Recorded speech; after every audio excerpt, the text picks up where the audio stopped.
బీసీలకు 42% రిజర్వేషన్లు కల్పించిన తర్వాతే స్థానిక సంస్థల ఎన్నికలకు వెళ్లాలని బీసీ విద్యార్థి సంఘం జిల్లా అధ్యక్షుడు ఐతగూని జనార్దన్ గౌడ్ అన్నారు.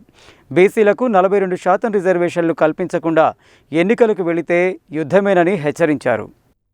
ఈ నెల 25న హైదరాబాద్ ఇందిరా పార్క్ వద్ద జరిగే సత్యాగ్రహ దీక్ష కార్యక్రమానికి సంబంధించిన పోస్టర్ను బీసీ విద్యార్థి సంఘం ఆధ్వర్యంలో బుధవారం నల్గొండ పట్టణంలో ఆవిష్కరించారు.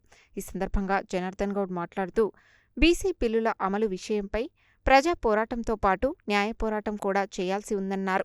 రాష్ట్ర అసెంబ్లీ ఆమోదించిన 2 బీసీ బిల్లులు గవర్నర్ వద్ద పెండింగ్లో ఉన్నాయని, బిల్లులు పంపించి 3 నెలలు గడిచినప్పటికీ గవర్నర్ ఆ బిల్లులను తిరస్కరించడం కానీ ఆమోదించడం కానీ చేయలేదని అన్నారు.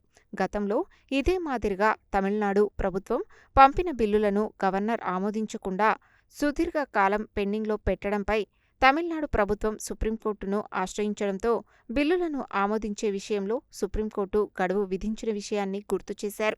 బీసీలకు స్థానిక సంస్థల ఎన్నికలలో 42% రిజర్వేషన్లు కల్పించాలని ఈ నెల 25న బీసీ సంక్షేమ సంఘం జాతీయ అధ్యక్షుడు, రాష్ట్రసభ సభ్యుడు ఆర్. కృష్ణయ్య సత్యాగ్రహ దీక్ష చేపడుతున్నారని, ఈ కార్యక్రమానికి విద్యార్థులు, ఉద్యోగులు, మేధావులు రాజకీయాలకు అతీతంగా పెద్ద ఎత్తున తరలివచ్చి దీక్షను విజయవంతం చేయాలని కోరారు.